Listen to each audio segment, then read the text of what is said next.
Halo, apa kabar? Beberapa bulan yang lalu, dunia dihebohkan dengan virus jenis baru, yaitu novel coronavirus atau COVID-19. Pada awal Maret 2020, Presiden Republik Indonesia Jokowi mengkonfirmasi adanya kasus corona di Indonesia.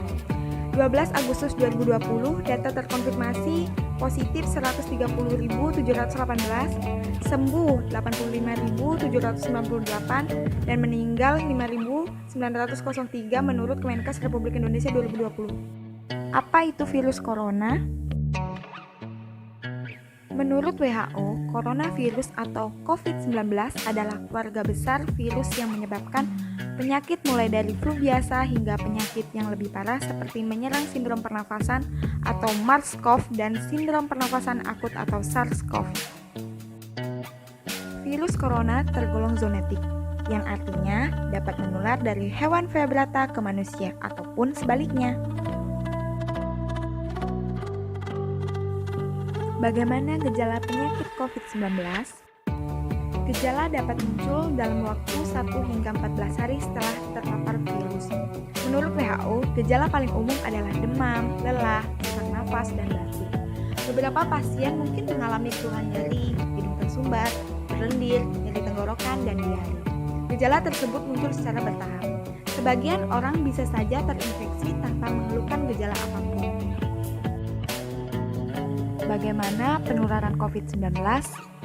Penularan dapat terjadi melalui droplet atau sebagian kecil dari air liur yang ditularkan dari seseorang yang terinfeksi ketika bersin atau batuk.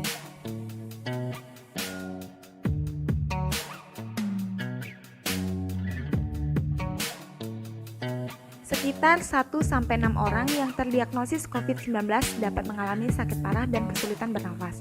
Contoh kelompok rentan balita dengan usia 2-5 tahun, usia lanjut 65 tahun ke atas, dan orang dengan penyakit komplikasi misalnya tekanan darah tinggi, jantung, dan diabetes mempunyai risiko lebih besar untuk mengalami keluhan serius. Benarkah saat ini vaksin COVID-19 sudah ditemukan? Saat ini vaksin di Indonesia dalam tahap uji klinis, namun beberapa sumber mengatakan bahwa vaksin untuk coronavirus belum ada.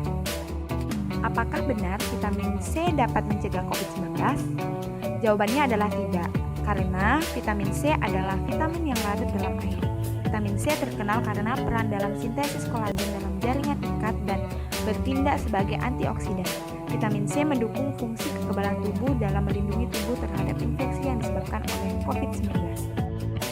Lalu, bagaimana dengan antibiotik? Antibiotik adalah agen yang digunakan untuk mencegah dan mengobati suatu infeksi karena bakteri. Pada umumnya, antibiotik bukan untuk mematikan virus, karena antibiotik sendiri bersifat bakterisida atau membunuh bakteri. Apa yang bisa dilakukan untuk melindungi diri dan mencegah penularan COVID-19?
Jadi, setelah menonton video ini, pastikan tetap mematuhi protokol kesehatan. Mari bersama-sama putus rantai penularan COVID-19. Bersama pasti bisa Indonesia merdeka dari COVID-19.